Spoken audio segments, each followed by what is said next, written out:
modern day masculine man, take one.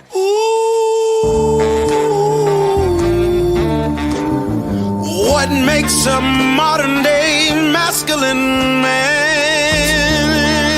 When you drink your liquor straight, a modern day masculine man. I pay all the bills and I tells my woman the truth. Got my shit together, do what I wanna do, say what I wanna say. I won't bend, I won't break, you are not me and I am not you. I kept it real, so now I can do what I wanna do. Modern masculine man. Welcome to Man School. Welcome to the Modern Masculine Man Podcast, Mitch.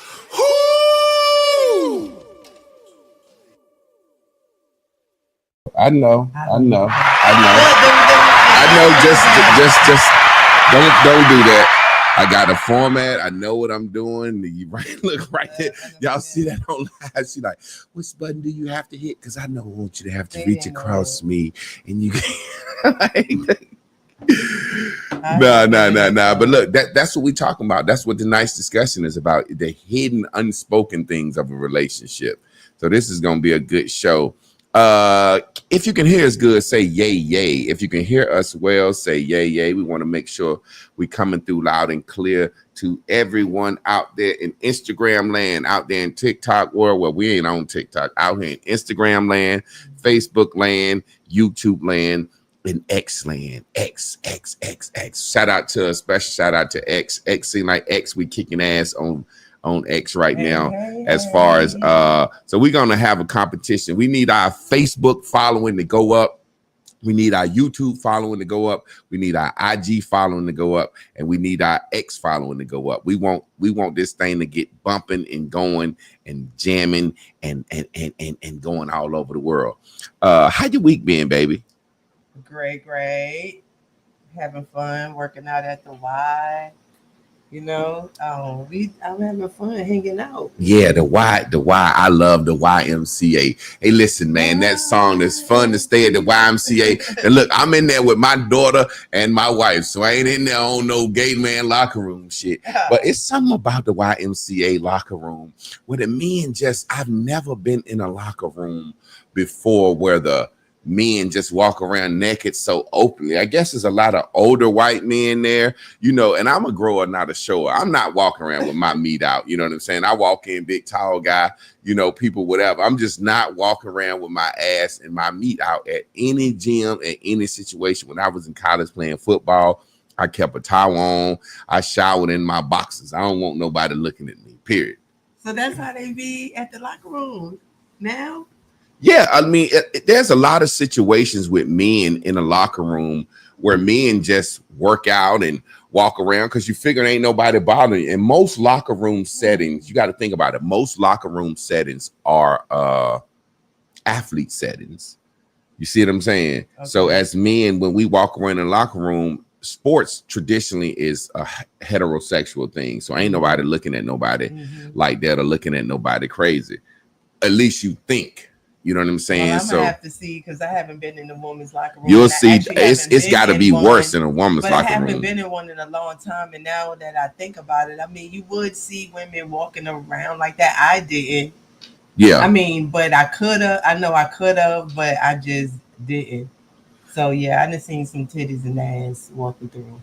Yeah. So we're gonna dive into today's lesson. You know, the thing I like about Miss Carla, she got some good points, and you know. Marriage Mondays. The cool thing about this with her producing the show is it would be hard for us to think of a topic to talk about our own marriage because it's our life. And it's like, what do we want to highlight? You know what I'm saying? And it's really more about what she wants to put out or what she see from a person watching and the audience. So tonight we're going to be talking about married but misunderstood, the hidden battles couples don't talk about.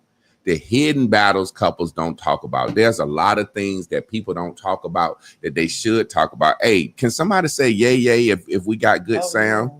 I'm pretty sure if we couldn't be heard, somebody would have said we can't hear you.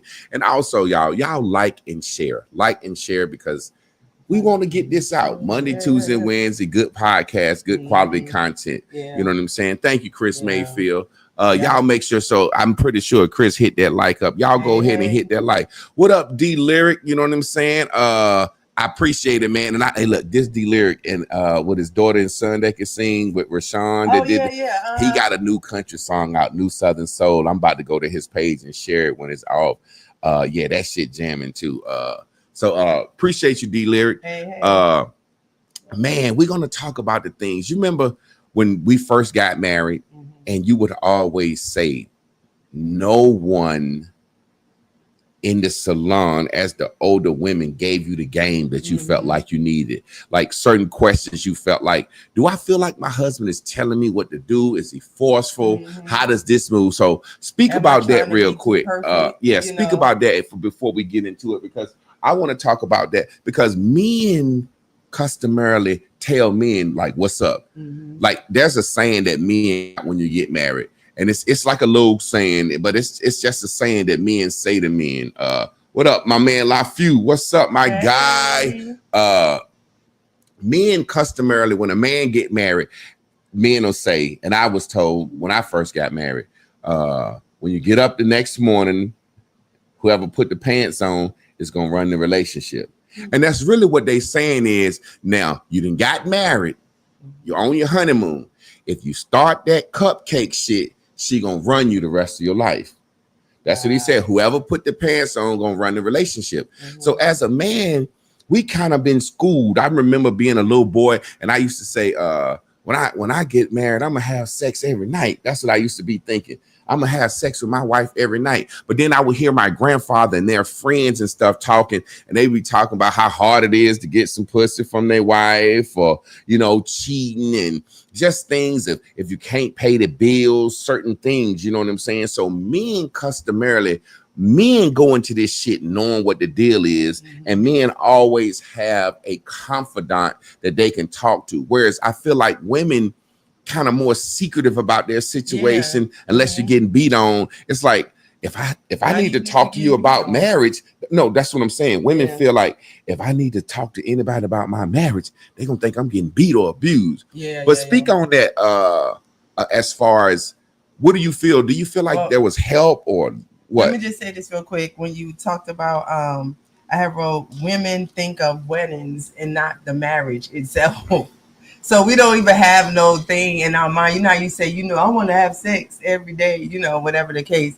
I think all we care about, all we really visualize is how we want the wedding to be, and not how we want the marriage to be. Who we're going to be, who we really want our husband to be. So when we're living it, it's like, a lot of it is such a shock because we've never considered. Wow, right? I never even thought about that. Yes, expound on that, because that's deep. Like I never thought about, and a man before, he don't give a fuck about the wedding. We don't give a fuck about the wedding because we like, hey, just do whatever she want, make her happy. All we thinking about is before we even ask and propose, we men customarily, we like to move in with a woman. We like to see how she clean her house. We like to see how she do. We need to see how she act when she get mad. We done made a full assessment. But this is the thing for most men, and that's why I think most men always get married twice, because the first time you really have this image of, I'm gonna be a good husband, and I'm gonna do right, and I'm gonna do better than my daddy, or blah blah blah. And you have this concept of happy wife, happy life. You don't understand as a man that a woman gets up and her mood changes every day based on how she feels. You don't understand she may not want to cook or clean based on how she feels. Her job bugging her. So as a man, you kind of just be capitulating. That's short for the word which kids say capping. Capitulating mean just going along with, just in case. Hey, shit, I just want some pussy or a hot meal. I don't want to be fussed at.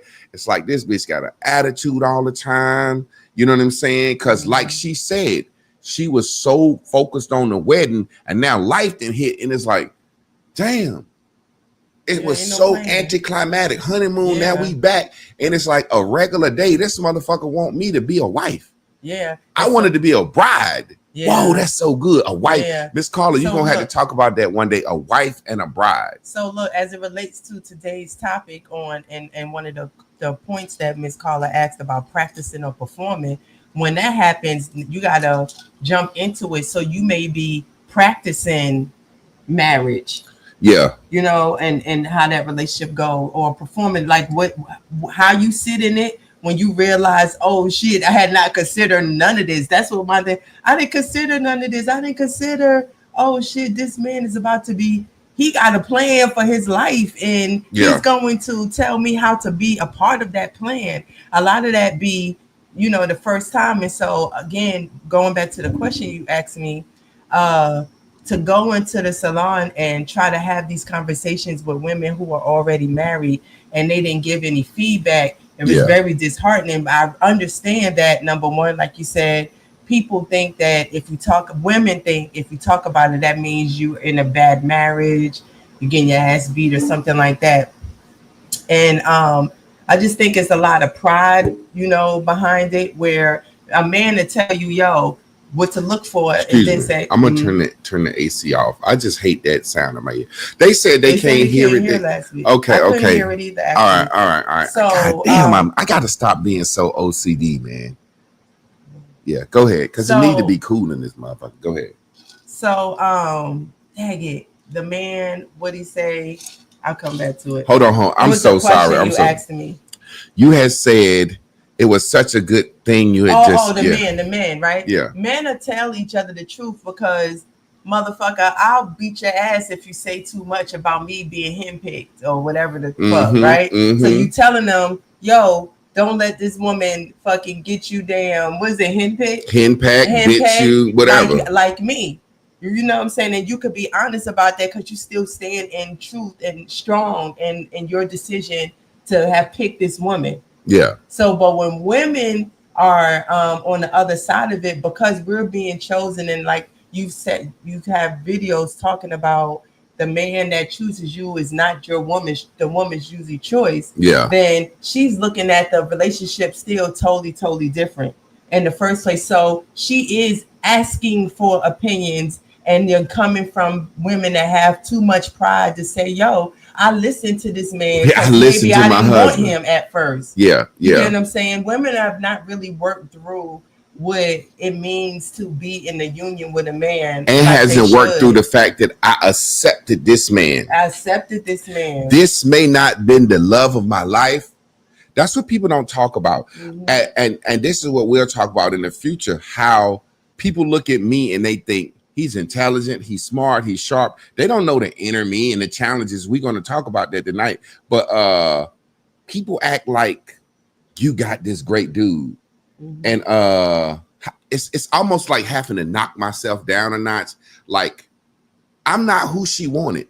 I wanted her and she accepted. She didn't look up and say, that's the guy. Ooh, I hope he marry me. Yeah. I hope like hell he marry me. When I first met her, she didn't like the way I dressed. She was embarrassed of the way I dressed around her friends, because her friends, everybody like, he's this handsome guy, but he wear high waters, or he dressed like a white boy, or he don't wear no gold, or he ain't got no this. No Timbs. Yeah, so she bought me some Timbs, and I was like, okay, cool. I had Timbs in college. Then she started buying me jeans and shit. I was like, cool, I like them. I ain't gonna turn down no clothes. And I'm like, bitch, are you trying to make me look a certain way for the people you around? I'm like, because I don't give a fuck about that. So what people don't understand is I'm not who she wanted. If you're a husband, you're not who your wife wanted. Now, she might have thought you was attractive. She might thought you had a good career. She might have thought you this, that, and the other. But I need people to understand a man has to make a woman fall for him. Y'all understand? Listen at me. God, this is so good. This is what people need to hear. Love at first sight, that's a man thing. He see the woman he want and he know that's who he want. Yeah. Pretty woman. It's fucking prostitute. Bitch can have 10 kids. Yeah. Whatever. Fucked up credit. A man see what he want. Jacob saw Rebecca at the well. He saw her and wanted her. She looked up and said, well, the motherfucker ain't ugly. I do need to be married. He Yeah. treat me decent. Yep. Shit. Which is how it measures up. He ain't my friends. You know what I'm saying? Yeah. And then when she get with him, she realized you said the key thing that most women don't accept. This man has a plan for his life, and I have to follow. Fuck, I don't give a fuck about her life or her motherfucking plan. It's my plan. She's following my lead. Now, in the process of following my lead, her purpose is found. Yep. How can I be his helpmate? How can she be? That's her job, to be my helpmate. Yeah. But I told her, you'll be greater than me. Yep. But her purpose is being found and being my helpmate. I didn't marry her to say, hey, you own a salon. I want us to turn your salon into the biggest salon in the world. And my dream, when I married you, you was making twice the money I was making. You was a 6-figure nigga, and I was a 40, 35 grand nigga. I could have looked at it like, shit, my bitch make more money than me. We need to just get her salon better, and I can manage this. Man, fuck that salon shit. I'm the one that told you, get out of that, man. Fuck that salon shit. That shit, your hands, you know what I'm saying? Long story short, my plan. And she saw this nigga got a plan. And this is going to be good, because as we go further, Miss Carla asked some questions which made me think about the growth of a person. Yeah. That was a question, the growth of a definitely. And in his plan, it included me. It included who he chose, which is me, and his plan for me to be able to match where he feel like he was at and where he was going. You know what I'm saying? And so because of the alignment, it wasn't no forced thing. It was things that made sense. It's things that's like, oh, light bulbs. Oh, I should do this. I should do that.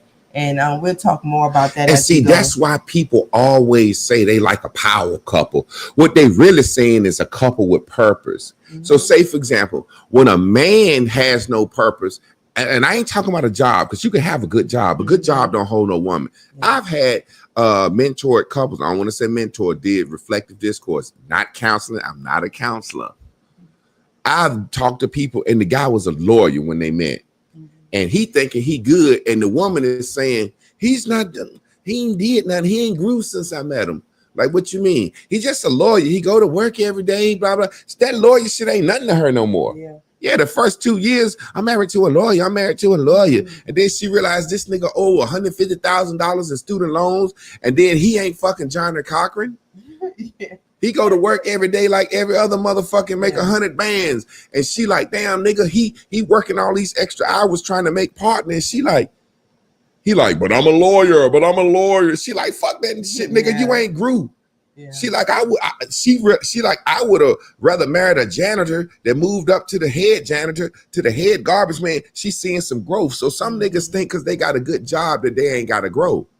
And they don't understand that if they don't have no purpose and plan for a woman to get on with, man, that woman don't have no reason, because she don't have no reason to stay with you, because the next nigga can provide. 5 compelling points. Performing versus partnership. Partnership versus practicing partnership. So say, for example, that couple goal shit. Let me say that again. Performing partnership versus practicing partnership. Now, let me give you an example of what I mean. Motherfucking doctors practice medicine. That's what they date. It's a medical practice.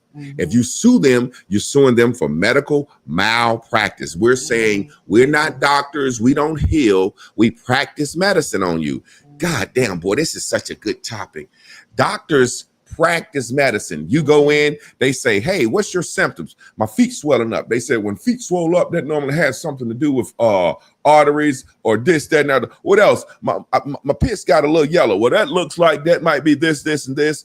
Based on what we see, we're going to practice some medicine on you. We're going to give you this pill at this milligrams. Take it for a month. Come back. We check your levels. If your shit level out, we know you're good. If it don't, we're going to douche you up or switch you up. They are literally practicing medicine. That's what it says. I'm Dr. Javon Clrk, medical practice. I'm practicing medicine. I give you shit to see do it work. If it don't work, I switch up. If you die in the process, we don't give a fuck. We practice on you. But if medical malpractice is when they say, look, you gave some shit that ain't had nothing to do with that. Now, if we can justify this, hey man, you don't give a motherfucker a Novocaine for a motherfucking sore finger. You didn't gave the motherfucker too much. You didn't malpracticed on the nigga. Yeah. That's why Michael Jackson doctor said, hey, your job was to give him something to help him sleep. You helped the motherfucker die. That's malpractice, motherfucker.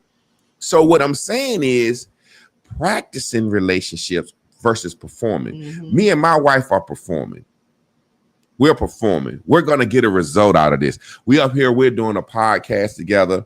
People always say, why you ain't do a podcast? Da, da, da, da. We at the point we can do a podcast together now. Our marriage won't sharp enough conversationally to sit up here live and have a real fucking podcast. There were things that I hadn't grew in level of sensitivity yet. There are things that she was sensitive about. There were things that she didn't want to talk about. My wife has a hard time having a poker face.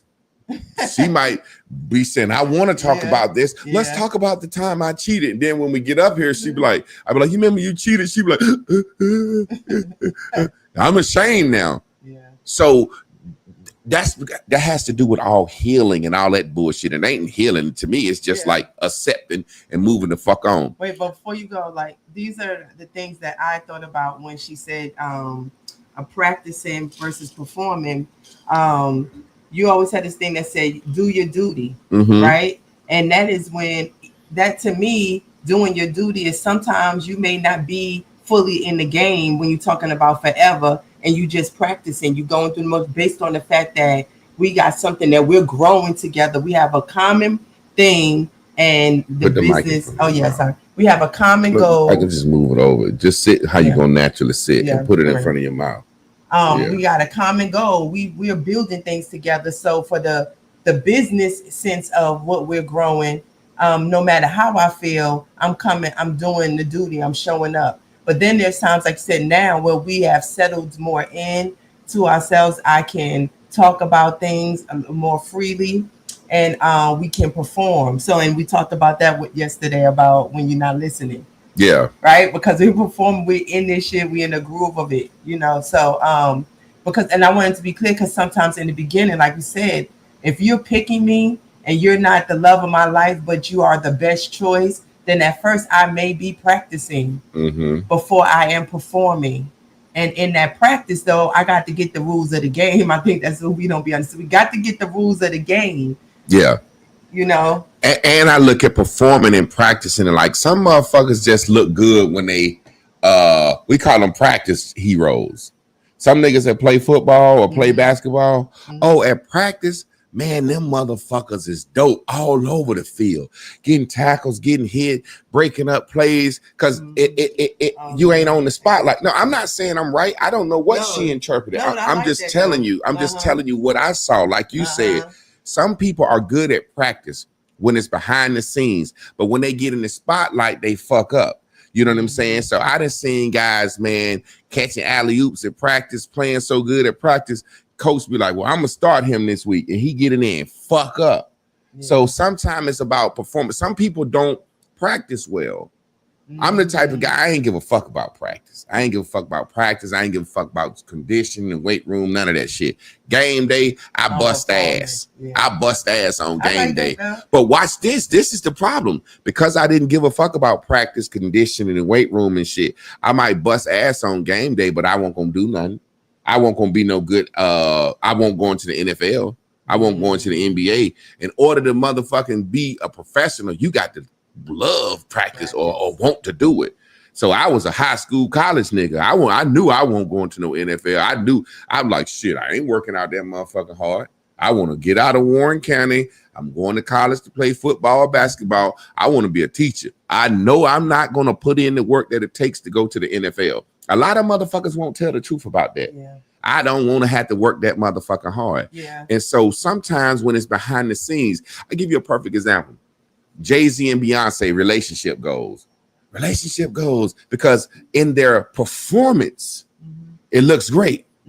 Outside, I'm Jay-Z, young, moving down the highway, going on the flyway. Dun, dun, dun, dun, dun, dun. Oh yeah, it looks so good to the world, but their relationship goes because of what they had when they came together.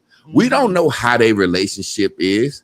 All we know is Jay-Z was in the elevator and his sister-in-law was trying to kill his motherfucking ass. Sister ain't mad at you because you goddamn ate up the banana pudding.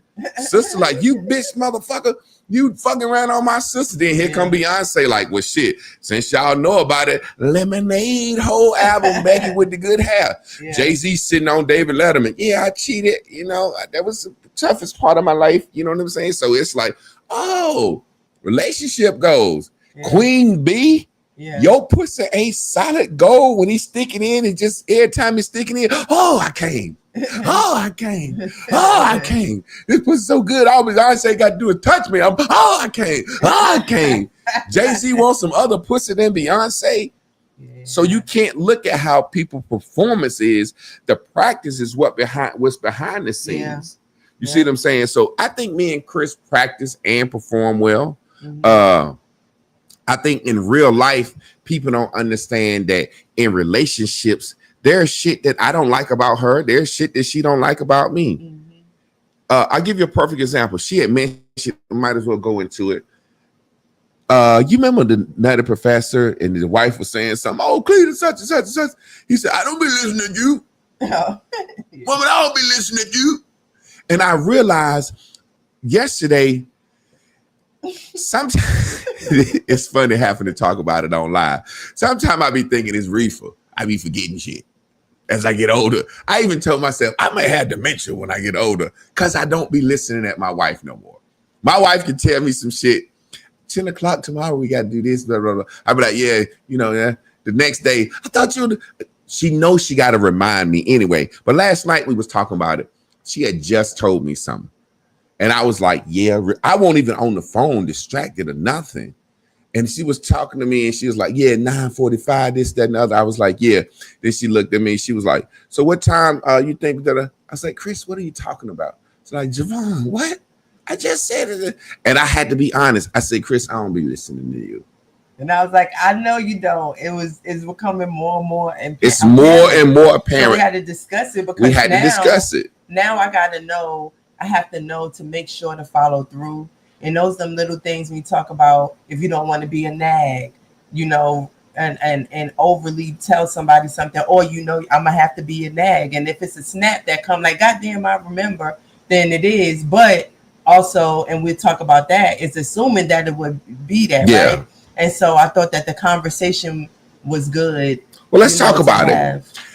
You ever notice older couples? What I think what has happened is over time we done got on cruise control, because whether y'all believe it or not, women, if you get married and you want your marriage to last and you want to be in a fulfilling marriage, you're gonna always feel like you're walking on eggshells around your husband. You're gonna feel like your husband is always leading you because he's leading you. You're helping him with his life. So there's a situation where, now don't get me wrong, I always say she runs shit. If she can chill, like now, y'all ever notice when granddaddy and grandma young, granddaddy be who he is, and it's this stereotype that granddaddy is a Hellcat with 2-3 families and all this shit. That's the stereotype. But then grandma's this good person. But then when you get older, that's what you heard. But when you a child, all you see is granddaddy sitting in the living room, quiet as a motherfucker. You know what I'm saying? Louise, you bring me some tea? God damn it, I done bought you some tea about it. Grandma run everything. That's why. So it's like what I see is, what I think happens is, the older a couple get and the longer they've been in a relationship, the man been in led and got the woman like in her way. And now he's older and he chilling. He's in cruise control. Like with my wife, I don't have to listen to her now because I know it ain't some bullshit. Before, she used to be on some bullshit so much every day, all the time. I feel a way. I don't know why I feel like this, but I feel some type of way. I can't explain how I feel. We need to talk. It's something going on. There's always something with a woman. So I had to tune in and pay attention every day. Goddamn. It's always something. Now, man, shit done got so good. I understand her. She understand me. I'm comfortable. If my wife's saying anything to me, I'm like, I'm pretty sure it's something good. It ain't no bullshit like she used to be on. I need to talk. We need to analyze. What's so over time, a man stopped listening to a woman because he comfortable. So like a perfect example today, we start going to the Y downtown Durham. For some reason, I go the exact same route everywhere I go. Well, for some reason, leaving the Y, I don't know where the fuck I'm going. You know what I'm saying? I'm just being honest. I done left the Y 2-3 days in a row. Ran around the circle, downtown loop, blah, blah, blah, blah. I'm talking about driving all over the fucking place just to get home when I probably could have took a left and a right. Yeah. So today I finally say to her, man, I don't know where the fuck I be going when I leave the Y. I'm driving all over the place. Here she come. I know. Yesterday you went over here, you went here, you went there, you went there, and the day before you went here and you went there, and there. And I said, well, why you ain't say something? And tell them why you said you ain't say nothing. Oh, because I was, in church they like, if he's lost, let him drive and well, let Pastor Andy say that. Yeah, he say that, and then just not wanting you to be like, I got it, because to me, I've been taught in the sense to let a man do that. But I mean, you made a good point. Well, say for example, our pastor, and I give Pastor Andy all the credit, for the man I am. I never take away what a motherfucker put in my life. That's still my dog. You know what I'm saying? I just disagree with him on certain things. However, Pastor Andy would always say, as a woman, let your man make a mistake. Don't be fucking jumping in all the fucking time, running your mouth. You know what I'm saying? Long story short. So I guess she felt like I'm driving all the way around town trying to get home. If she say, hey baby, you could have just went that way, she thought I'm gonna say, shit, I know I drive the same way every way. I said no. And I explained to her, it's a difference in respecting your man's opportunity to fuck up and being scared of your man. I said, don't be scared of me. I said, it's like this. If you in a car with somebody and you think they finna hit something, you ain't gotta say ho ho, because you're gonna scare them. But you can say, hey, look right there. I said, don't never not say something when you think there's an accident could be caused. Yeah. Because the time you don't say something. So I said, what you should do is once you see I'm lost, say, hey baby, you good? I know a way. And let me say, yes, it's how I always go, or I'm fucked up. Yeah. Now, this was a situation where I didn't know where the fuck I was going. And I would have greatly appreciated some help. But I was explaining to her, you're judging me based on the last time that you said, I know a shorter route. And I said, well, I go the same way. So you're thinking you're going to get that same way. So that's a fearful woman. Yeah. Don't be fearful of your husband. Yeah. There's nothing wrong with a woman giving her suggestion as a co-pilot. The problem comes is when she say, here's my suggestion, husband. And he said, nah, I want to do it this way. Now she want to fucking argue with him. Yeah. Don't fucking argue with me. And let me say this. And then when you say fearful, it's funny because women just don't never want to be redirected. So it's like the fearful is really so minimal. Yeah, of me saying, I got this, baby. Yeah. And it's like, oh, he just checked me as a child. That's what I'm saying. That's what I say. So when you said, I was like, I get what you said. Joy Sparks said, it depends on the man too. Definitely depends on the man. If a motherfucker gonna go crazy on you or offer a suggestion. But there's a way things supposed to go. Yeah. So I'm like, don't be scared of me, baby. And so I always want you to correct me or tell me what you think. And question on live, do you feel like when you offer suggestions that I listen, or do I not listen or say, fuck that? How do you feel about, because that's indicative, and that might just be that specific thing of driving. But how do you feel about that? Like, this is the unhidden spoken shit. Look. We got the joke that you'll take the person up the block at the store advice, and I'll be like, I just told you that, so we have that as a kind of like a joke. So there are times like that, but I do understand, especially since I became a teacher, I am very busy. I believe that women are busybodies, right, in our minds. And so I am jumping in and around and a lot, and I may not always say it like, hey, baby, you get what I'm saying? So that's me still processing. But at the core of it, I do know that, when women just have in mind, I don't want to have to hear nothing. I don't want to have to be taken the wrong way or whatever the case. I don't want to be a busybody today. So I ain't, and that's that picking and choosing. And that's why, again, I like this conversation, because it is the things, the misunderstandings that we put upon people. What I love about it and the growth of being able to, of us performing, is the fact that we can have that conversation with me just sitting and what that is.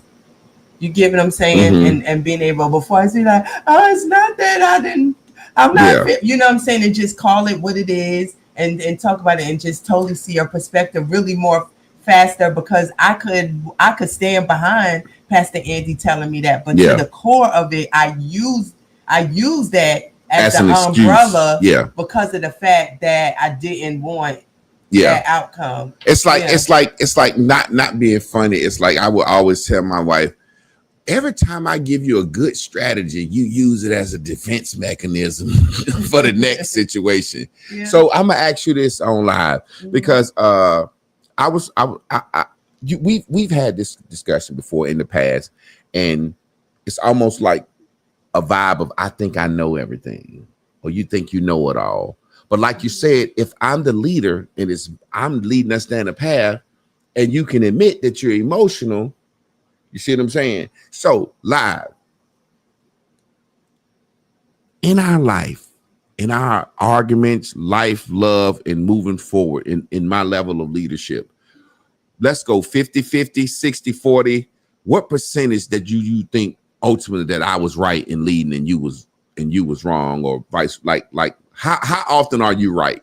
Do you really think? I mean, for probably real, like 20%. 20%. And I think it's 5.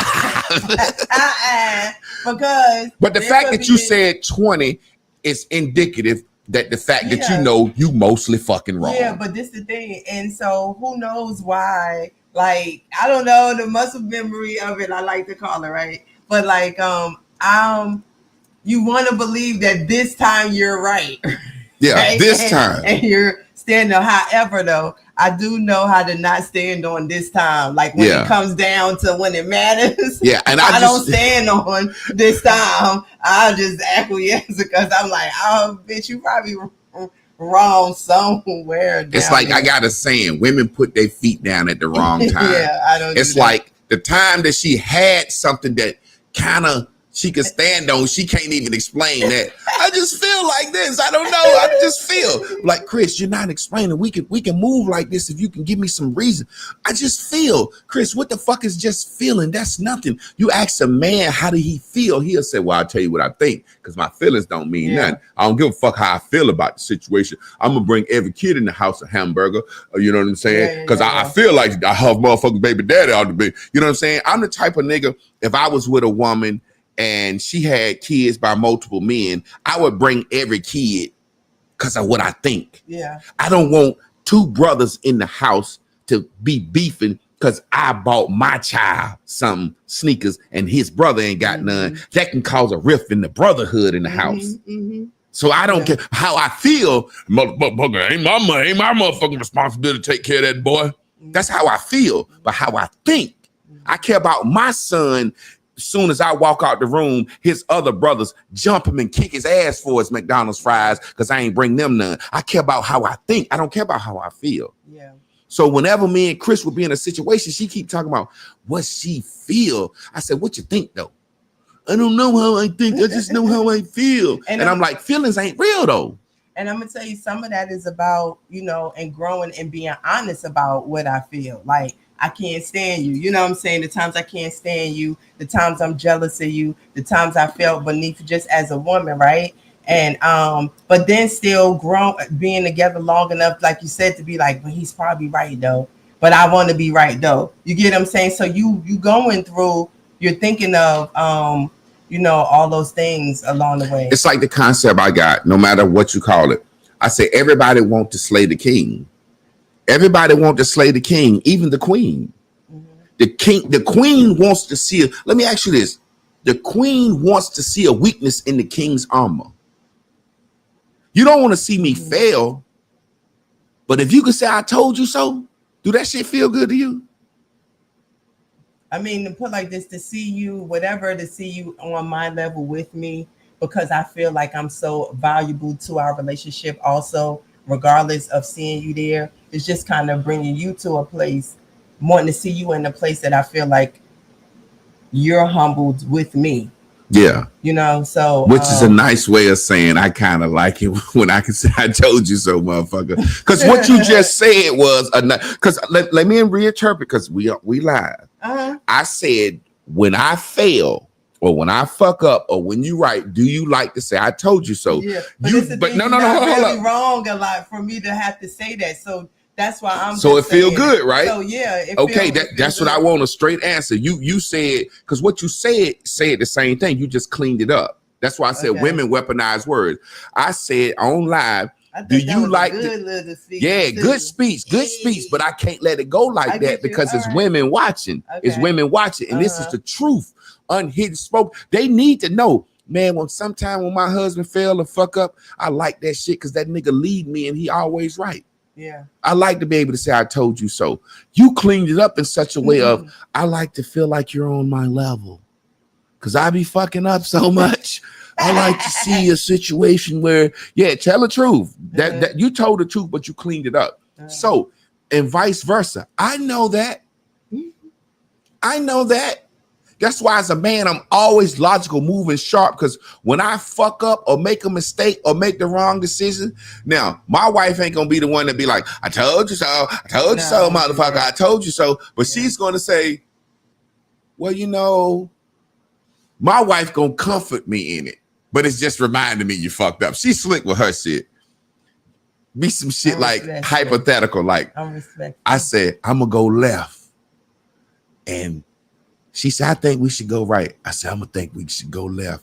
We go left, get a flat tire, run out of gas or something and be stranded. My wife not going to say, I told you, motherfucker, you should have went my way. She going to say, it's okay, baby.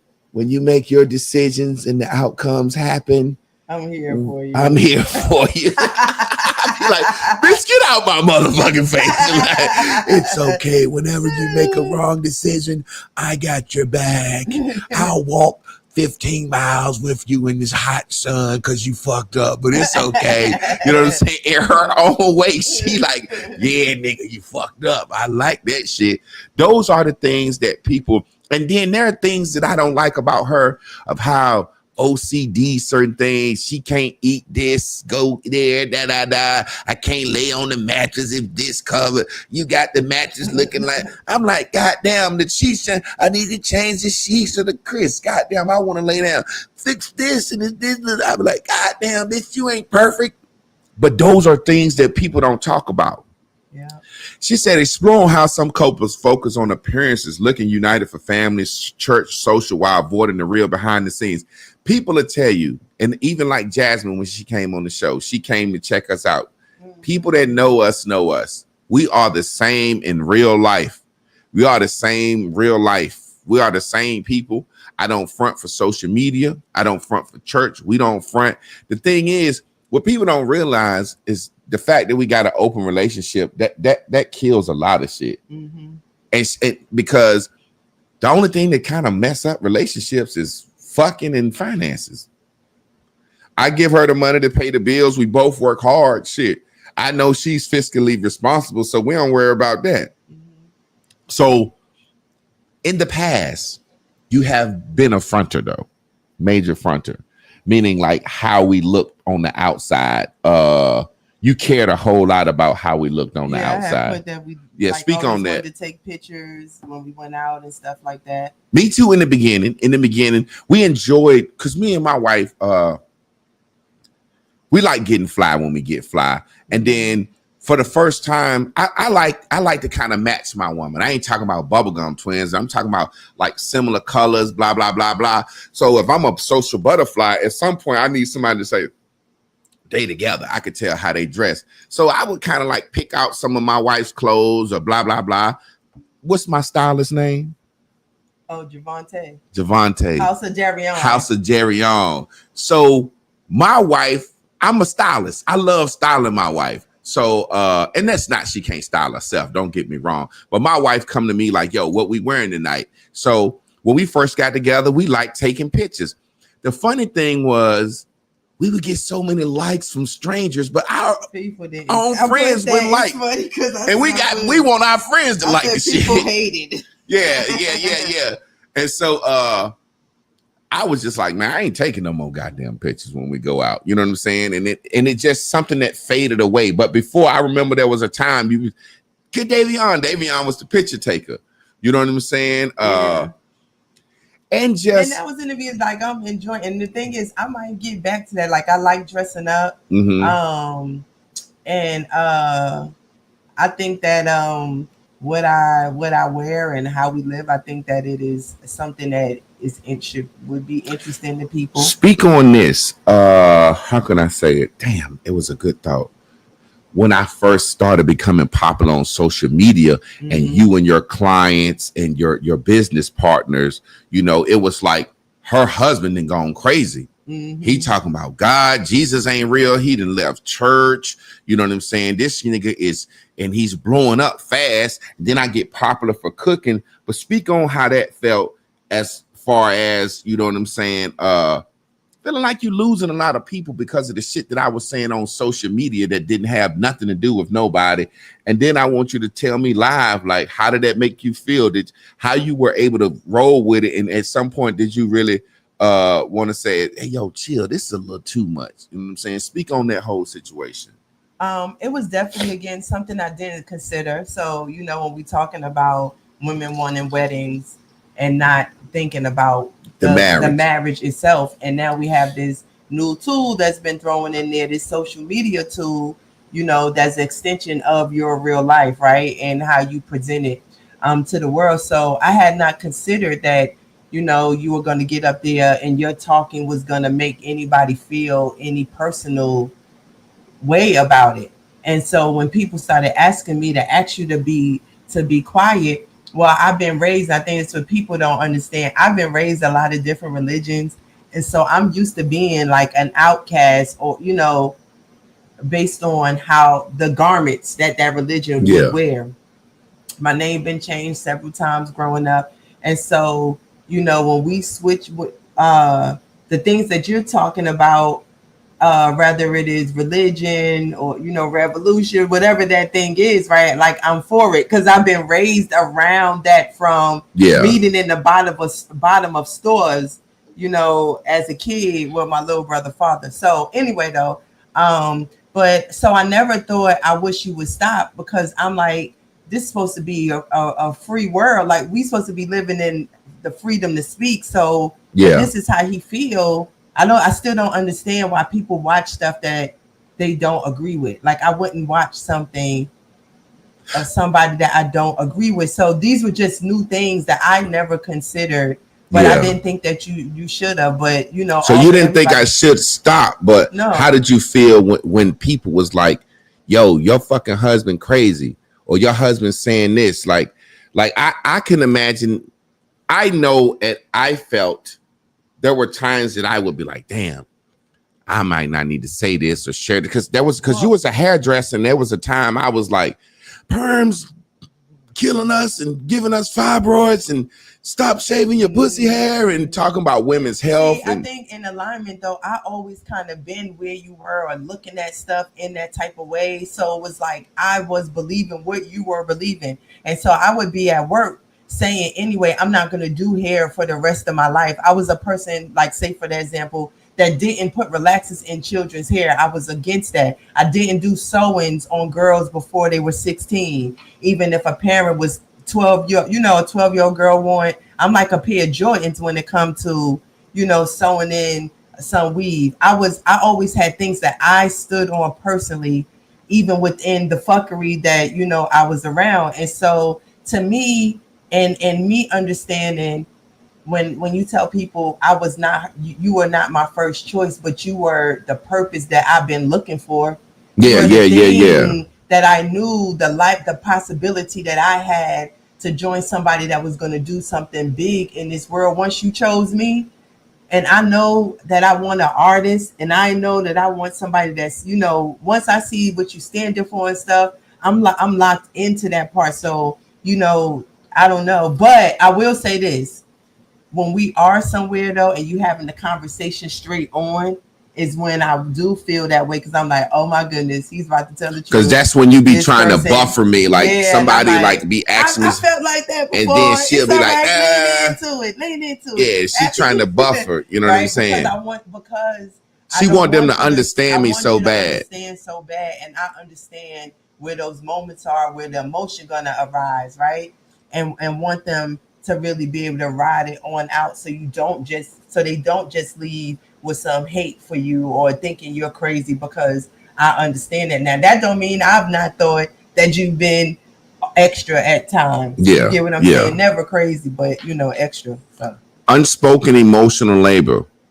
One spouse sometimes has to carry more weight, checking in, managing mood, anticipating needs without acknowledgement or reciprocation.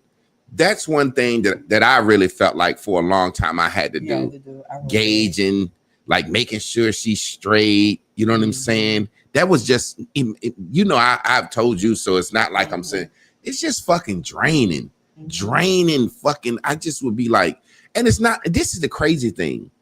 Me and my wife have always been aligned on one accord, and that's moving forward. But just the differences in a man and a woman. It's like, did you call me today? No, I didn't call you.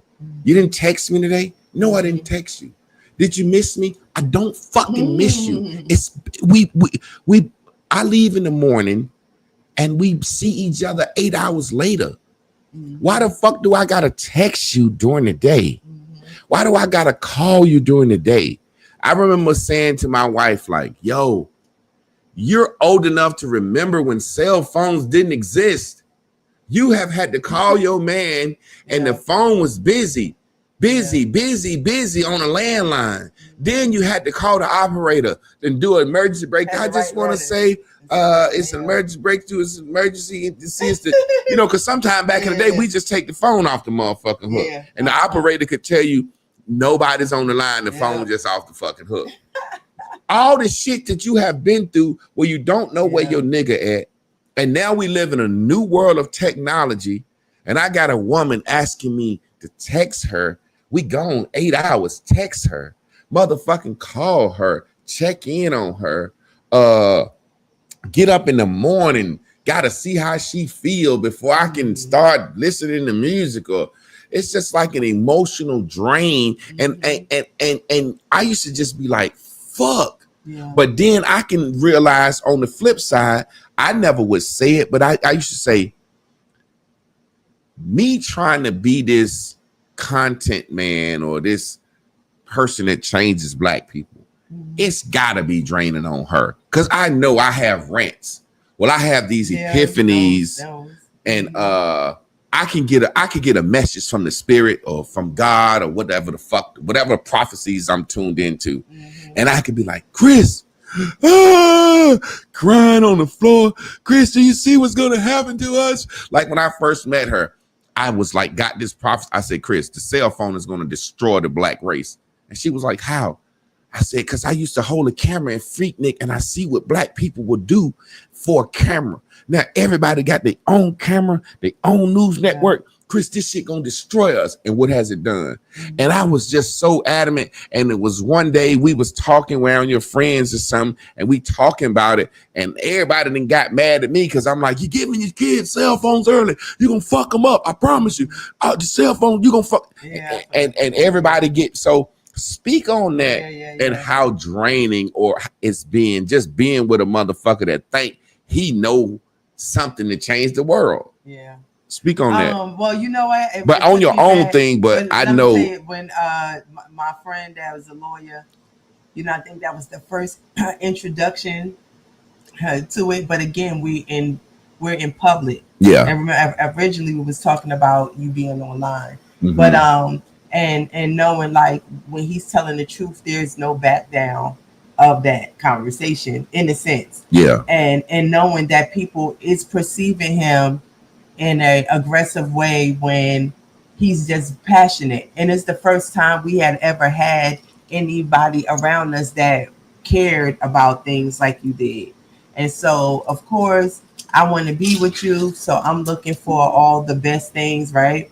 and knowing that they are judging it. But then on the flip side, they all had their own, I don't know, like infinity. I don't know if that's the right word, but they own, like, they was cool with you. Yeah, yeah, You know yeah, what I'm yeah. saying? And so that's the flip side of knowing that, like, damn. But I mean, when it's all said and done, and we talked about this the other day, I think that I truly understand what people feel as you've been introduced into this, this virtual world, or how people feel when your grandmother say first they gonna hate you, first they gonna fear you, then they gonna hate you, then they gonna love you. Got a question for you. Hey, Chris, are you passive? Yes, I have been, and yeah, well, let me say this. When you say that, it's like passive is like when you act like you're fine and you're not. Yeah, but just not Or like when you like you like act this, like just nice and chill. you're Like not. shit, you ain't like. Say for example, some shit bothering you, you'll just let it slide, Yeah, I'm let like it that. pass, or will you speak up on it? You know what I I'm mean, I saying? will speak, and I got that down. The things that may drive me to speak is still emotionally driven, which I would wish I wasn't like that, because those are those things when you kind of, I call it like having a tantrum. I will speak what's on my mind, but a lot of times I call it understanding people, but also like don't like to be in a lot of confrontation. And so I'm like, if I feel like it's not worth the trouble, then I'm like, I'm not gonna do it. Then let me say So something. I wanted you to answer because it's your answer. You are definitely not passive with me, with everybody else. That's yeah. how most women are. You know, I talk to a lot of men, and it's just a situation where James Baldwin and Nika Giovanni was talking one day, and she was like, when that man come home I know from what you're talking work, about. smile, blah, blah, blah, blah, blah. And Mm-hmm. he was like, well, what if the man on his back? She said, you smiled for the man. Mm-hmm. You don't flip off on the man. So Yeah. fake it for me. As far as passiveness goes with my wife, I have always said or watched her walk on shells when it come to her sons, her friends, her mother, whatever. And I would be like, why the fuck you don't do that with me? You know what I'm saying? Meaning you've never not spoken your mind with me. But see, that's what you're saying. You don't know the things that I've not ever said, I right? know. But you got to think. I could ignore those people. Don't live in. They're not in the bed with me. They're not growing life with me. Those things that I have to talk about, I have to talk. But don't get me wrong. Do we come to realize that the things that I don't talk to other people about are necessary, especially if it fucks with my vibration and alters anything, that's necessary. But when it comes to us and who and me knowing though that regardless how I felt in the past, your total goal is for us to be good. Yeah. So when you are going to talk to people that you feel like are emotional, just like you, or going to like not be truthful and understand, like even if you don't agree with me, you're able to make me understand Well, let what me it ask you means. this. Okay. Confrontation. That's the point. Mm-hmm. You will confront me whenever, but you don't confront nobody else. And I'm still saying, That's my point. You're passive with other people, not with me. yeah, and maybe not to the point That's of the other point I'm people. making. I be saying, damn, But what you I'm need to tell trying this to tell you, motherfucker this, and you be on my motherfucking ass. no, but And I know you need to be on this motherfucking ass, and you won't say shit to him.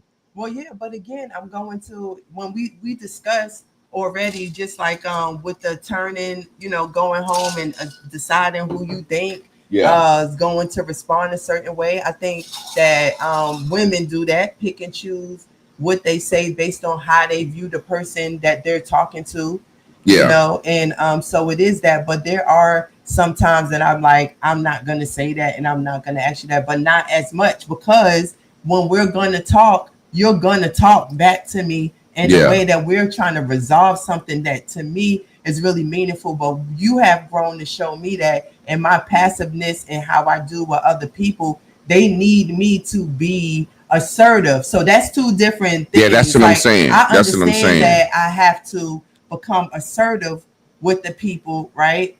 And Because I feel like you, just me as your husband, And we've talked. I feel like you let not you're bullied by people, but just like sometimes you need to speak up on some shit. And I'd be like, come on, man. I know you. You know what I'm saying? But that's a whole nother discussion. Like I said, yeah, we could. Yeah.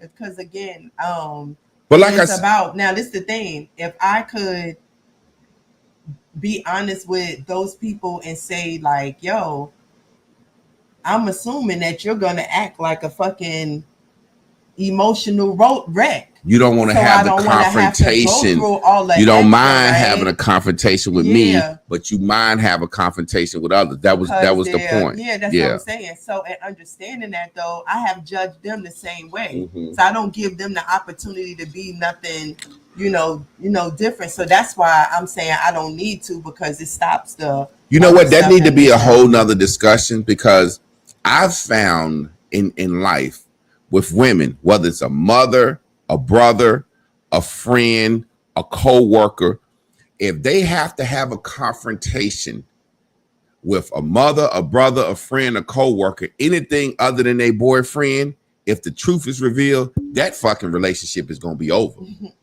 Straight up. That's a whole nother conversation, meaning I think women will only confront their man and have that conversation with them in truth. Because if it's your motherfucker, if a woman have to go to their friend or their cousin, mama, anybody other than their man, and somebody had to tell them the truth, fuck you. I ain't fucking you. You ain't my motherfucking man. I see the friendships, the brotherships, the sisterships, the mothers and aunt. That shit be over. And let me tell you, and when you just said that, and that's the thing that you say, you don't want to lose those people. You love them, you value them, and you like this conversation, they're going to take the wrong way, but you're still judging them. But let me ask you this, because that's friendship, but this is Marriage Mondays, but it's all about relationships. Remember that unspoken emotional labor. Yeah. How does it feel to be the one that's never going to speak the truth to a friend, brother, mother, cousin, because you feel like they're gonna. That's what we. You see what I'm saying? I said that's something that I know in my next step, because I feel like there are some things that are in the vortex for me, but if it's given to me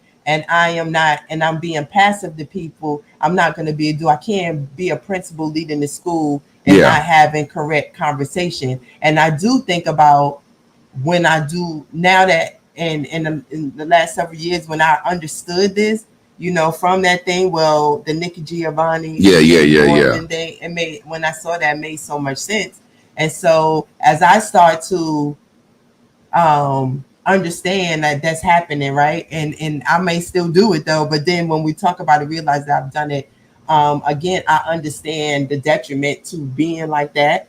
But I also understand like that is a weight on my shoulder, because to me, and understanding bears and bubbles, being in alignment and vibrationally sound, you walking around not being truthful about something that bothers you, because you know that somebody's taking you out of your true blue, and nobody should be doing that. And you know better, like you said, once you know better, so that should be on you, because I know better. Yeah, I'm the type of person I gotta tell the truth, because that emotional gauge shit, being the emotional gauge of I'm only going to bear that brunt for my wife.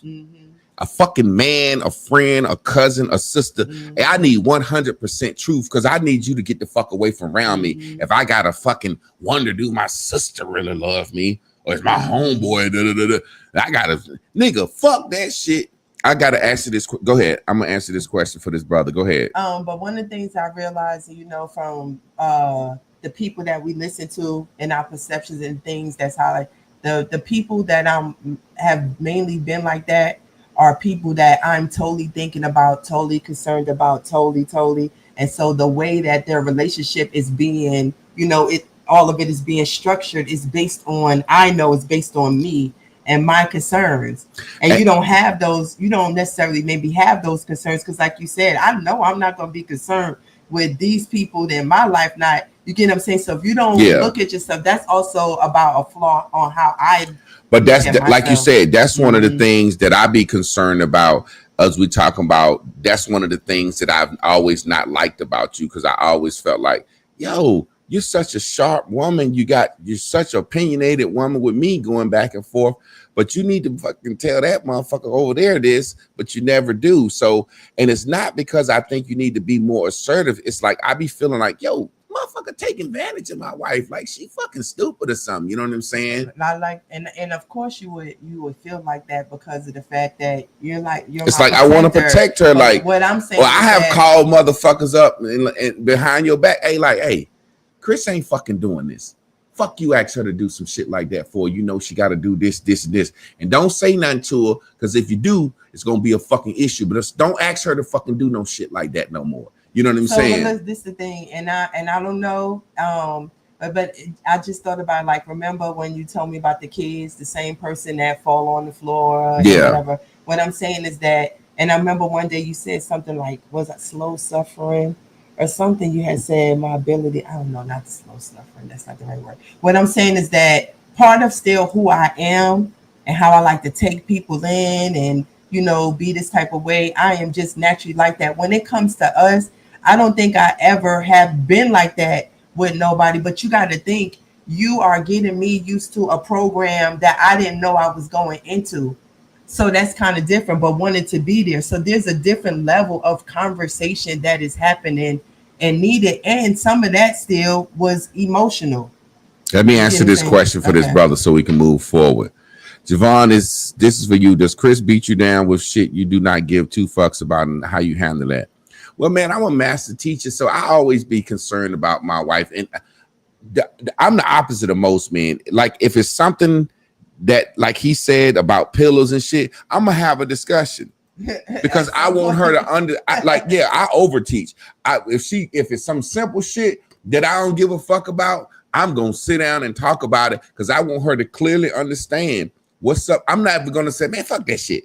I don't dismiss her like that. I'm like, okay, Chris, why do you want to damn do this? Let's talk about it because I need you to understand what is this about. I need to understand because if you just want to start fucking mopping the floors every day, or if you want me to do this, I need to understand how is this gonna make you better or make you feel good. Moving on to the next thing, I think this is a great one.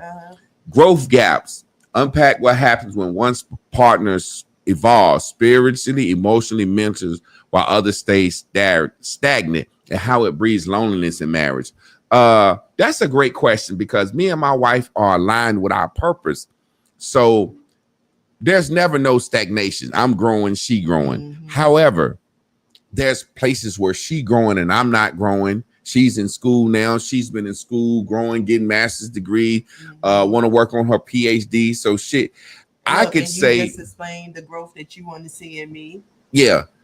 Well, I'm going to answer the question, then you answer the question. So when it comes to the spiritual growth, me and my wife met at church, and then all of a sudden I was like, we ain't going to church no more. I don't believe in that shit no more. And like you said, because you've been so many religions, blah, blah, blah, blah, we never had a problem with that. You know what I'm saying? When I started listening to Abraham Hicks or Neville Goddard, you never have a problem with that. Or anybody you say, yo, you should listen to this person. We never have a problem with that. As far as emotionally, mentally, the only situation I would say that I've had an issue with and felt lonely was her going to school.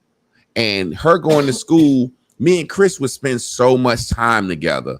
You know what I'm saying? Because we really like each other. Me and my wife could be stranded on an island together and with just me and her, and we'll be okay. I know we would. That's why y'all don't have to worry about us breaking up. People be like, well, y'all don't have to worry about us breaking up. And now we got Crystal together. It's like that shit then solidified even more stronger. So you ain't even got to worry about us breaking up, like for real, for real. Yeah. So it's a situation where mentally seeing my wife get sharper. Now, this is something I'm going to say on air, and I've said it to her, but this is where in my inner truth, I've never said this to you. Seeing my wife get sharper was good, and then it was bad in a way. When I say bad, it's just talking about how I felt like this bitch thinks she getting smart now. She challenging me more. Yeah. And actually her arguments are getting better. But it's still for an emotional reason. So I'm like, the emotional bullshit that you used to come with before, by the time I'm talking to you, you'll see this some emotional bullshit. It's just a woman's bullshit. And I don't want people watching it to take it wrong, but we have to be honest. We know when it's some just a woman's bullshit. Yeah, just and some woman's fucking bullshit. You ain't slapped me on the ass in the kitchen this morning. Shut the fuck up. But I said, baby, listen, like the guy said, I would say, baby, I done seen that ass so many goddamn times. The times that I feel like slapping you on the ass, it's a moment. I'm not doing that shit for nothing just to make you feel good. That's dumb to me. Yeah. You know what I'm saying? Mm-hmm. So I would always explain. But the emotional bullshit, when she started going to college and taking all these classes, she could explain that shit a lot better. So it became a better argument. I'm like, damn, she's sharp than a motherfucker now. Whereas before, let me finish. Mm-hmm. Before, it used to just be like, I don't know how I feel. It's just how I feel. Blah, blah, blah, blah. Now it's like you got reasoning behind this dumb shit. Mm-hmm. So I would feel a certain way, but I always told her, and I had to lash out one day. I said, bitch, you'll never be smarter than me. I was just writing that down. Bitch, you'll never be smarter than me. I don't give a fuck how many degrees you got, because you deal in your emotions. So there be times where her education and her knowledge go out the fucking window. And I have to give you a perfect example. And I got to tell this example so people can see what I'm saying. Okay. Like you said, her lawyer friend. She has a friend that's a lawyer. College educated. Everybody respect this chick. Blah, blah, blah, blah, blah. So I'm having a conversation with her. I said, you would be biased because you're a lawyer. She says, how would you say that? Why would I be biased because I'm a lawyer? I said, because you're a lawyer. You can't make no money unless somebody break the law. Yeah. She said, what you mean? You can't tell me about my profession. How can I can make money without somebody breaking the law, blah, blah, blah, blah, blah. I said, well, what you got to handle in court today? Couple of speeding tickets, traffic tickets. I said, bitch, that's somebody breaking the motherfucking law. Yeah. Now, I didn't call her a bitch, but the point I'm making is, you done made her cry. She's so fucking emotional that she done forgot that what she went to school for is law. Yeah. Bitch, you're a lawyer. Yeah.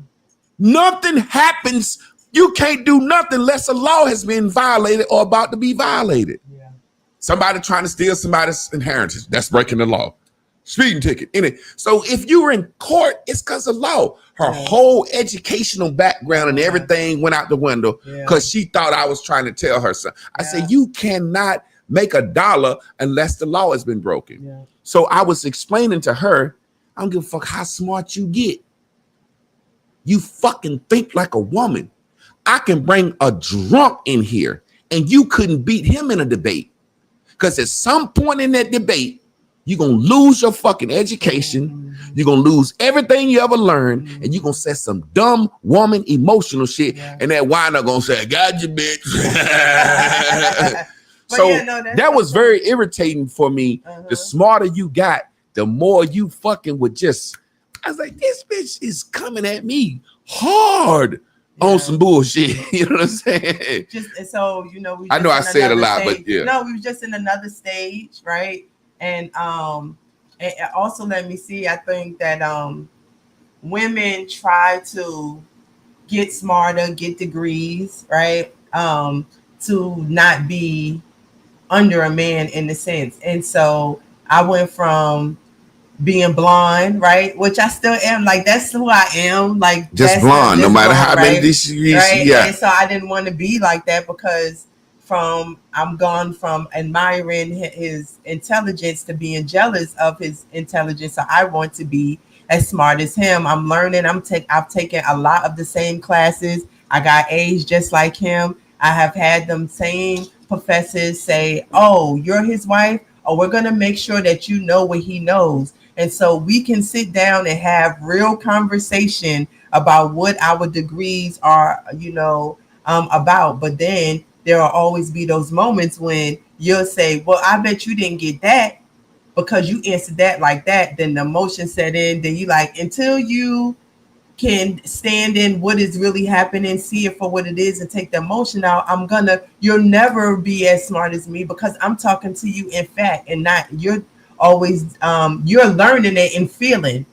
You know, based on who you know, what you think somebody told you, you know, stuff like that. And so, but yeah, I understand that. And so that's what I put in there. I put that I have I've grown to appreciate the management that you have given to our relationship, because he definitely had to, but I did not get that under control just because, like you said it, you know, once we learned bears and bubbles, and I understood that it was up to me for my own happiness, it was up to me to self-manage myself. If I wake up and I don't feel like my best, is up to me to switch that flip that switch, because I have to be in the rest of my day. And once you saw that that's something that I was doing for myself, even if that was like, hey, don't talk to me in the morning, you know, and you like, yeah, don't talk to me neither. We don't give each other those opportunities. So once we started to see that, then you like, oh, okay, I can start to see how you can like back up.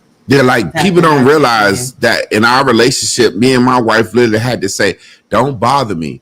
When I wake up the first 2 hours of the day, don't say a word to me. And that's how we live. And now, over time, people think that's a bad thing. But over time, what it is, we can talk to each other in the morning now when we first wake up, because she's not waking up on the wrong side of the bed. She's not waking up. You know, a woman needs something to be happening to be happy. She wake up, it's Tuesday. Oh, it's Taco Tuesday. I got a reason to be happy. Oh, it's Saturday. Oh, I'm getting my hair done today. I got a reason to be happy. Can't nobody bring me down.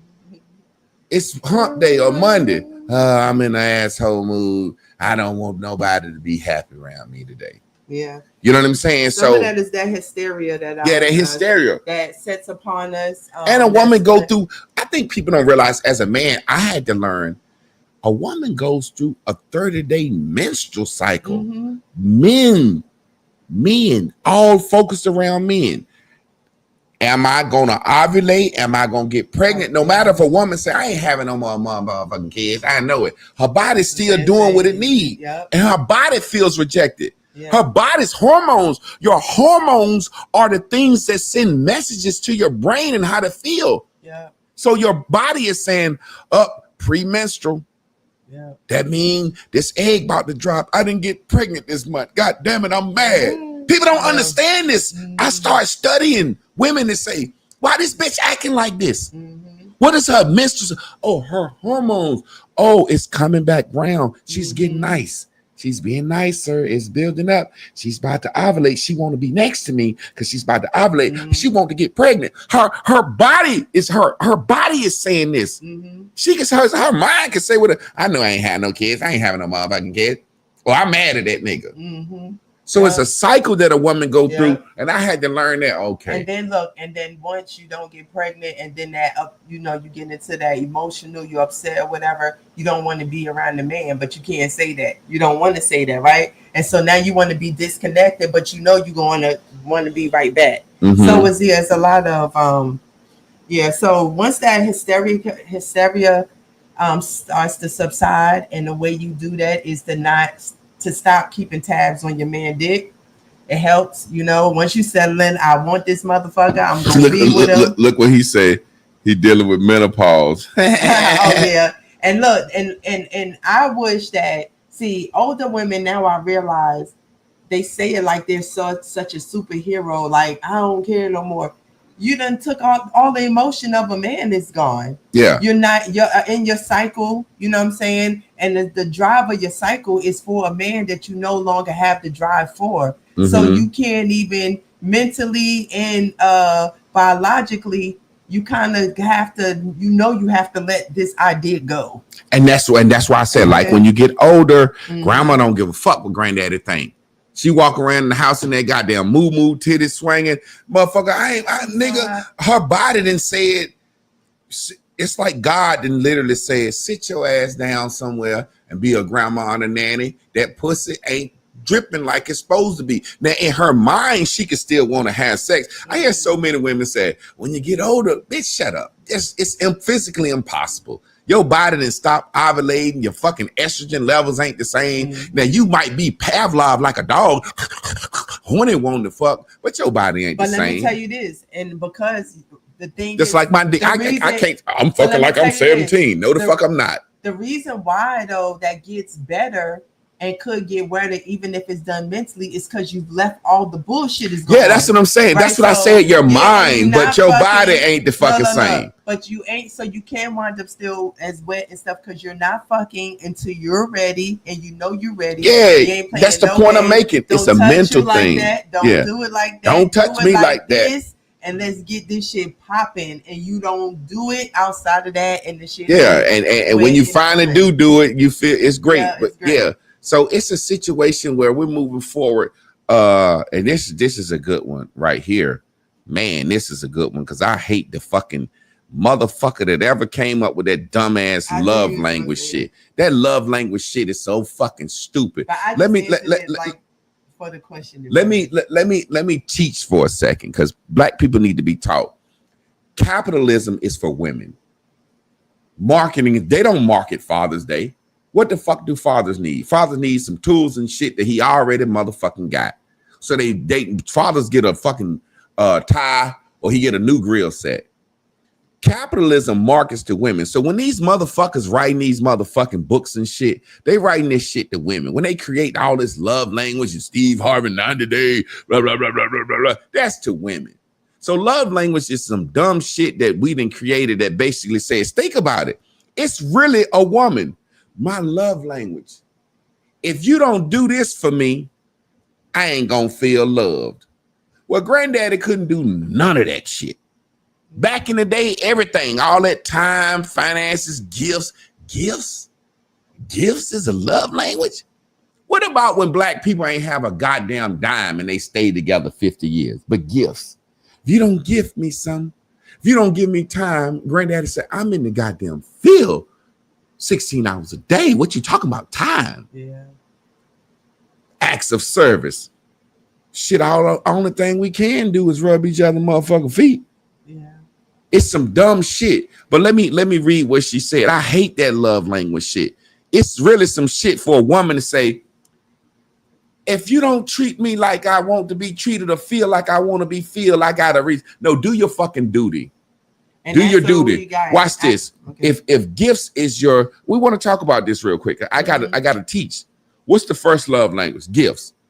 Well, what if I lose my job and I can't buy you gifts? Yeah. What if you lose your job and what if we go bankrupt and gifts is out the fucking window? Mm-hmm.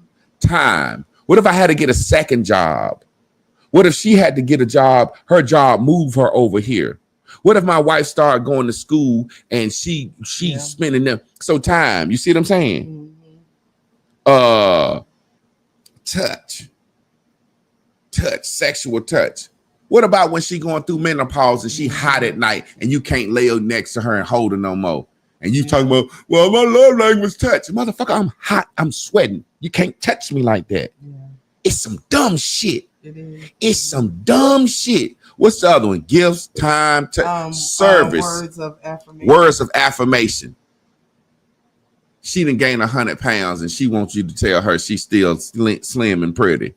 Or this nigga ain't fucking handling business, ain't paying the bills, but he wants you to tell him he's still a man. You still a man. You still my all in all. He ain't had a job in 3 months.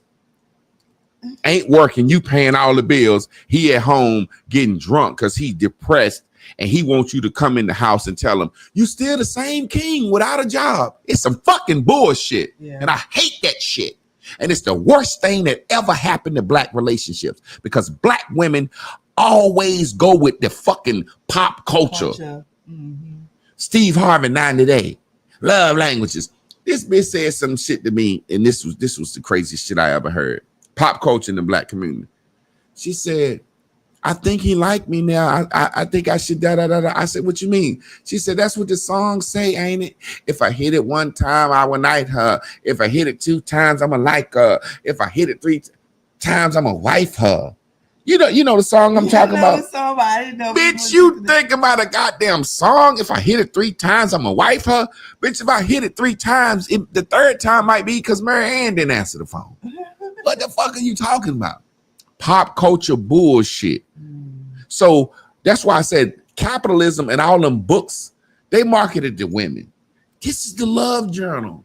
My wife gave me some shit, and I just pulled it out today. I said, we're going to do it. It's called a couple's journal. 365 days of your couple. It's a question for each day for a man and woman to sit down. I said, Chris, let's do this female bullshit just to see.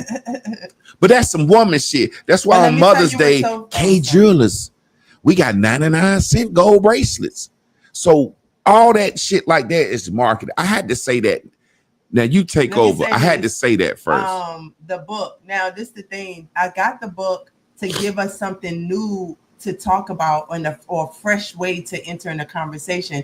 This is what Miss Carla does by sending us the topic right before the show. So we're talking about this live. Like he don't know what I wrote and I didn't know how. So we doing it all live. So I like that. That's the same thing. Like the book, like actually, and it ain't no work. I don't have no work. I don't got a plan for no show. I come up here and drink my water and run my fucking mouth with my wife. So actually, say for example, it's really no need for the book. We can still do the book, but what I'm saying is that I ain't doing that fucking book. Well, no, I'm gonna try.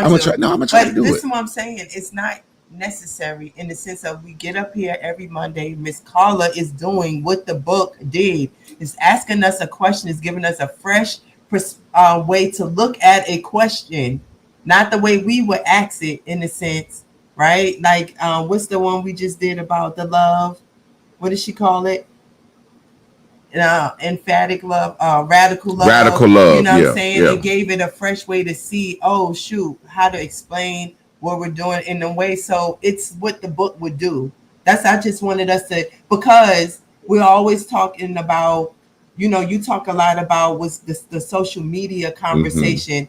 I be tired of, you want to talk about stuff we don't like. I be tired of hearing about that shit, right? Because we've been talking about it so long. Yeah. So I have to stand in my vibration to know that this is not personal and we not reliving what we've already gone through, even if the conversation may be coming up from something we've actually lived. Yeah. So I may have to relive this shit 2 or 3 times based on the conversation. And so that book will give us a fresh wind and take on it. So Ms. Carla's doing that. So. The crazy thing is, like I said, with pop culture, then we're going to discuss the love language question. Pop culture, I really want to seal that home. When I say pop culture, that's what's popular. And it used to be the white man controlled pop culture. The white man, let me give you an example. The white man put that love language shit out. You see what I'm saying? The white man, Steve Harvey put that 90-day shit out, but that was published book by the white man. Now we putting our own pop culture out. What's the number one relationship topic in black culture? 50-50. Now a woman don't want a nigga to pay half. God damn. She by herself, might have kids or by herself and single. She don't want a nigga to come in and pay half. So you want to keep getting fucked by men that don't pay nothing because you're going to fuck. Yeah. So you don't even want a man to go, how about I look going 50-50? See how that's pop culture? See how that pop culture conversation could be me and this woman sitting down to have a date and we like each other. And the first thing that come up, how do you feel about 50-50? Everything gone. Yeah. What about what's the other one? Pop culture. A man needs to be 6 figures. 6 figures. 6 figures. 6 figures. When did a woman not want a man making $70,000-$80,000 a year? Bitch, are you crazy? Women don't understand. I think most women don't even understand when they say that shit. When they say 6 figures, think about this. Let's just do some math. Real math. I'm gonna try to do it in my head. $100,000 a year divided by 12. What's 12 times 8? 84. What's 12 times 9? 108. Right? I don't know. Fucking, I'm high. Let's just do it like let's say $8,000 a month. That's 12 times 8, right? That's 96, right? What's 12 times 8? Huh? Yeah, 96. Yeah. So you're making $8,000 a month, 25% taxes. You know what I'm saying? So you talking about 8,000, 1,600 plus another 800. So you talking about you bringing home about 5,400 a month. What the fuck are you talking about? 5,400 a month? But look, though, you gotta think about it. But think about this. I have paid the bills while my wife was in school off a teacher salary, 45, 50,000 a year with 2 kids in the house. Yeah. What the fuck are you talking about? And he making 80 and you making 60, 70. Why is that even a conversation? The man got to make 100. So what's happening is remember I said empty dogs, empty wagons make the most noise. Mm-hmm. So the broke bitch that ain't got nothing saying she ain't going 50-50 is saying, I want a man to take care of me and save me. So she talking that shit. Mm-hmm. And then the broke bitch who ain't got nothing wants a man to make 100 because she don't even understand what fucking $40,000 a year can do. You see what I'm saying? So what's happening is now that's such a saying. 50-50, $100,000 a year. Now you got regular women out here that's been subscribed to that shit. You see what I'm saying? Mm-hmm. So I wanted to say that and make that clear before we move into the next thing about the love languages.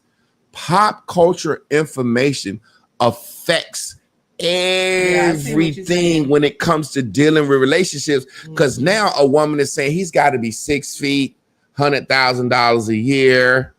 You see what I'm saying? Mm-hmm. 6 feet, $100,000 a year. That's like 1% of black men. Yeah. You better be cool with a $50,000 a year nigga, and yo 50, man, y'all be good than a motherfucker. Yeah, man.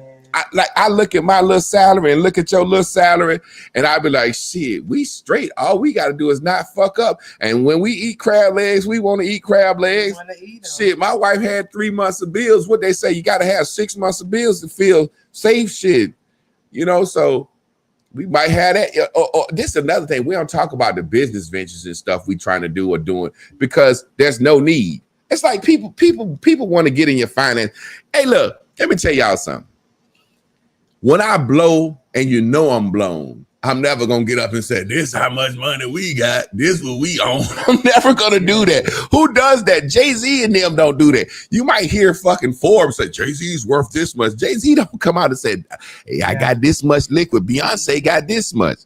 So I had to get that out. Now, break down how couples often feel unloved because love is not given because it's not expressed in their love language. Now, most people, since we talking about love language, the thing that they want to be done to them, they don't do. Think about it. Because if it's what you want to be done to you, you don't do. That's just natural. So if we talking about love language, my love language is touch. Rub my motherfucking feet. Rub my feet, give me a massage. I'm happy. But guess what?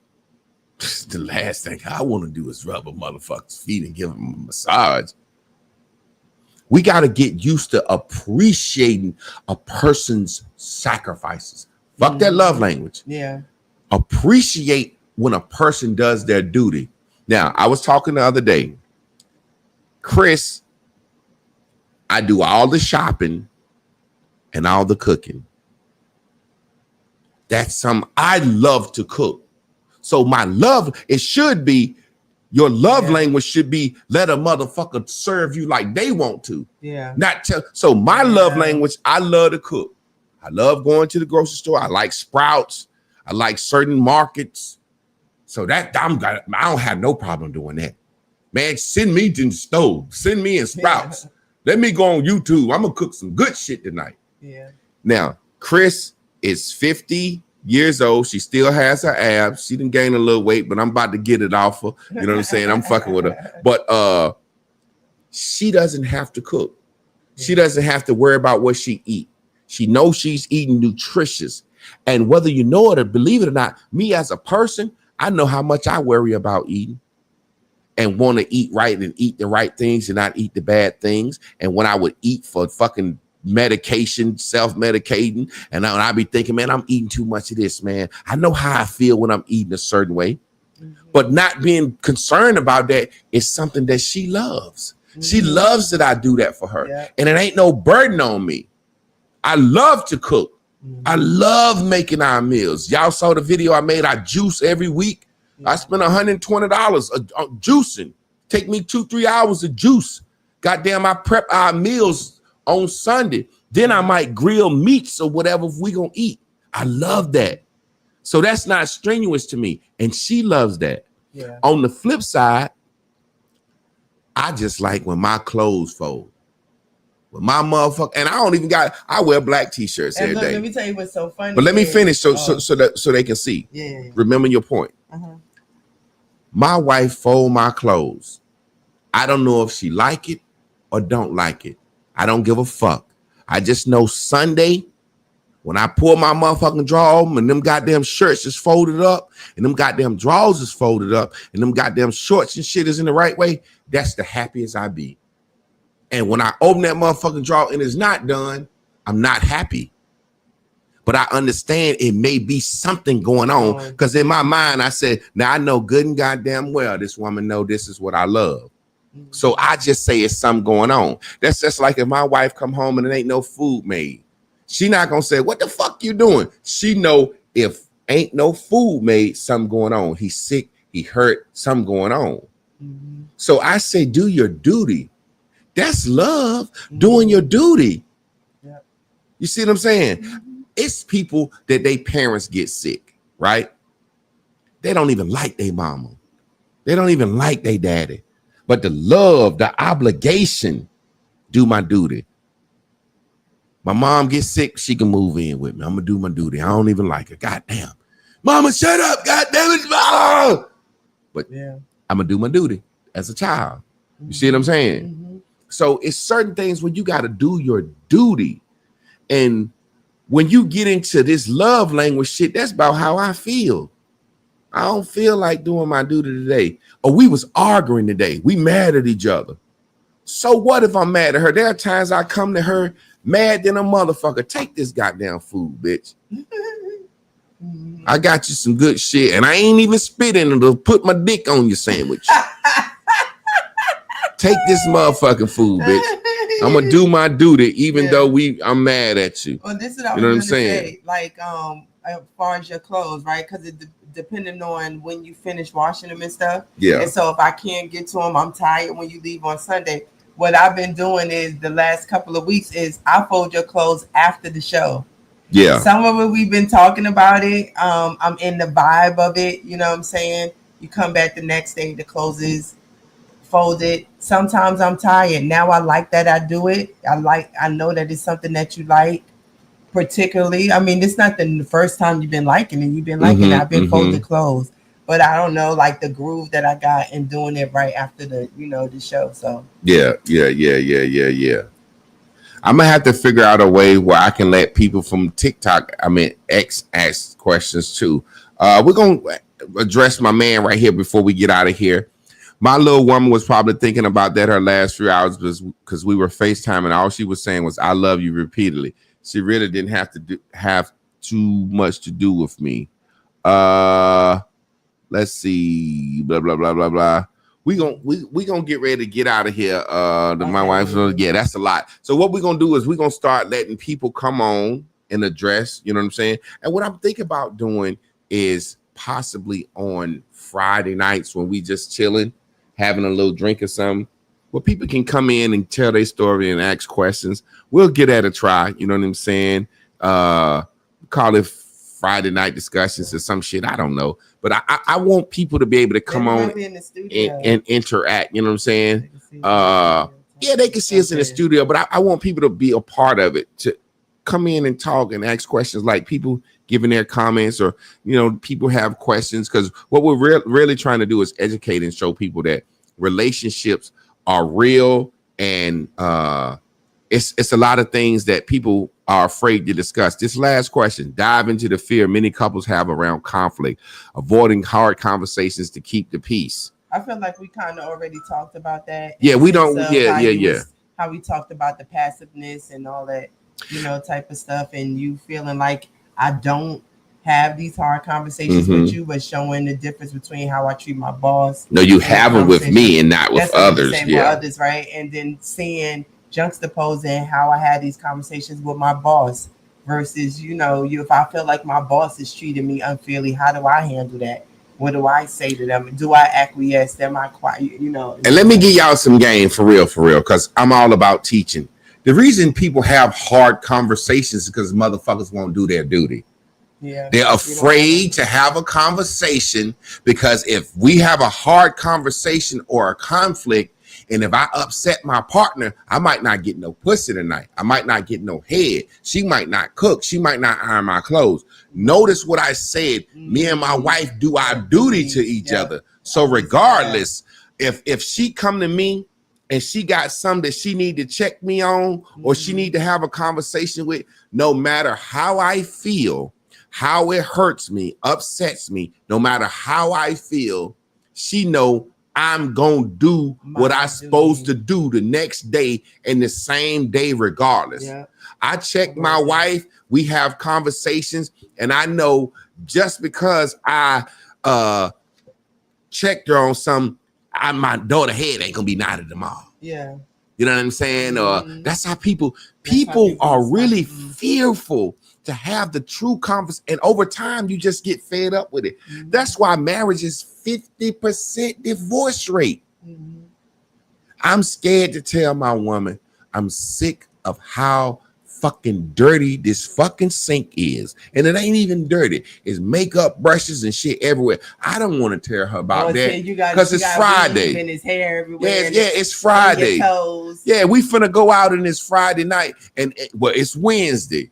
And we got the date Friday. And right now, Wednesday, this shit is bothering me. God damn, it's fucking makeup and shit everywhere, perfume.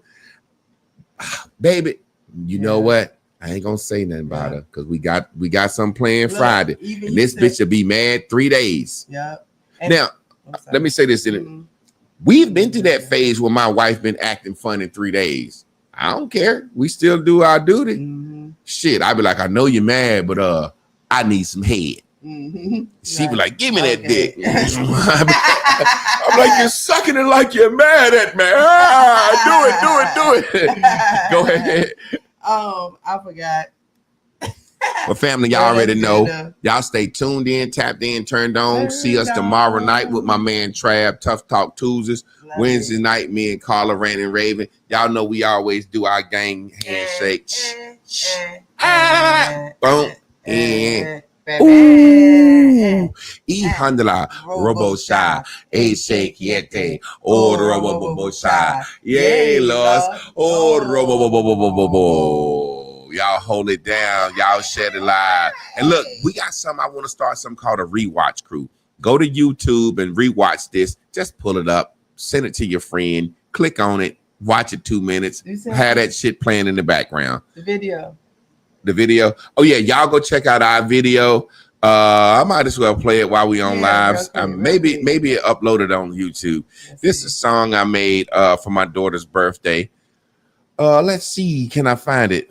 It might be on my Facebook. Let's see, YouTube. How do I get to my stuff? It'd be harder to find stuff. Right, view your channel. Okay, there it is. Let's see. Let me get that set up.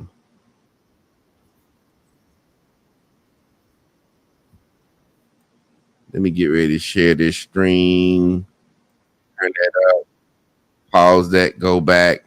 Let me share my screen. Present.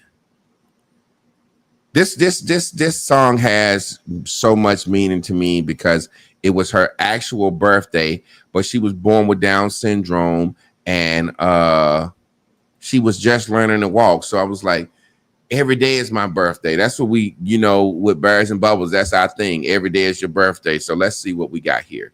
Let's play that thing. I start my life all over every day. It's like every new sunrise is a present, a gift from God. Every day is my birthday. It's another year, and you're still here. You done cried tears, but you're standing there. You're still strong. You done waited all year long. You're still strong, and you kept on keeping on. It's your special day. Do it all your way, and don't be ashamed about what they say. It's your day. You done waited all year long. It's your day. Still strong. I just wanna learn with you. If you do whatever you want to, I just wanna turn up with you. You can live life by your own rules. Cause you're living every day like your birthday. Living every day like your birthday. Living every day like your birthday. You'll be living every day like your birthday. It's your time, wanna shine, jump around, lose your mind. If they ask you why you did, you say you did it for the vibe. Do it. Happy new day, happy new way, happy new view, happy new you. Happy new day, happy new way, happy new view, happy new. Age ain't nothing but a number. We gon' party like the middle of the summer. Age ain't nothing but a number. We gon' party like the middle of the summer. I just wanna learn with you. I just wanna learn. Do whatever you want to. With I just wanna turn up with you. Up, baby. Live life by your own rules. Cause you're living every day like your birthday. Living every day like your birthday. Living every day like your birthday. You'll be living every day like your birthday. Age ain't nothing but a number. No, it ain't. Party like the middle of the summer. Summertime. Oh, it ain't. Party like the middle of the summer. Party like it's summertime. No matter if you're young or old. Party like the middle of the summer. You can get your groove on. Age ain't nothing but a number. It's okay to lose control. Party like the middle of the summer. Happy new day, happy new way, happy new view, happy new you. Happy new view. Happy new day, happy new way, happy new view, happy new you. Happy new you.